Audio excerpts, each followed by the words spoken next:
So, welcome to this week's Top 5. It is the week of November 3rd, 2016. I am Christina Rees. And I'm Brandon Zech. So number 5 is Matthew Larson at Rule Gallery in Marfa.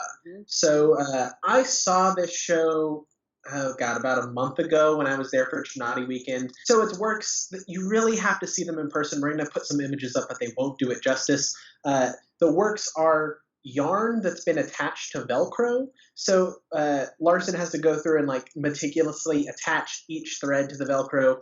And by doing that, instead of by weaving or crocheting, he gets some really weird patterns because he can go in and kind of spot different pieces and different colors within the, compositions, if you want to call them that. So they have some really cool optical effects that, again, don't do it justice. They have great surfaces. So it's kind of playing on weaving and themes of the tapestry and what fiber art is, essentially.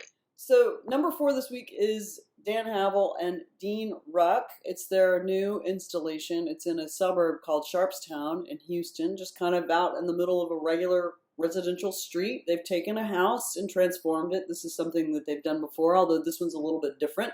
Instead of sort of exploding outward, this is a very inward tunnel-like experience. You've seen it.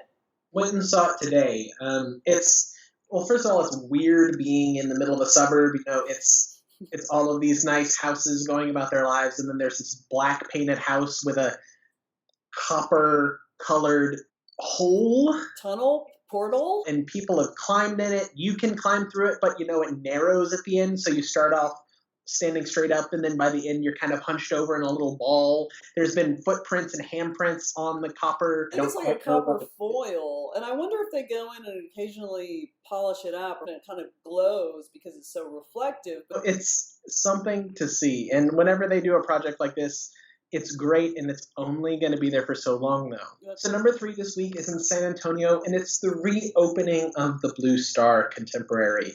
So Blue Star has undergone a long process of renovations, and they've been hosting projects off-site, but this is finally the reopening. There is a group show called Beneath Metropolis. There is a 2-person show called Hold Still, and there's also a solo show by Lan Lester. I assume Blue Star still kind of has 3 separate spaces that all of these will be happening in, but we don't know. We don't know until we see it, but it's a great homecoming for them. It'll be a big deal. I think it's one of their kind of first Friday weekends anyway. Rainey and Ariana will be there.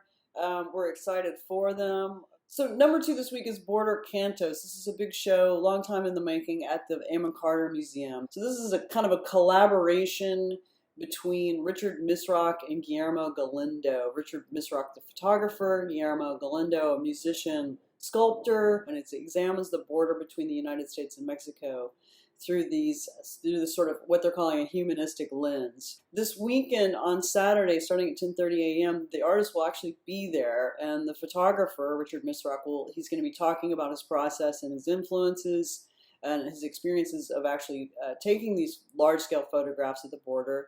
And then Guillermo Galindo is actually going to play these beautiful, crazy instruments that he's built out of the detritus that's found at the border. Some may have a great sculptural quality, but to see them really activated will probably be very emotional, and it'll be very moving because it's objects that are made essentially out of the leftovers of people's lives. Number 1 this week, it just recently opened. It's Ken Price, Sex and Death, Ceramics and Drawings from the 1970s at Texas Gallery in Houston.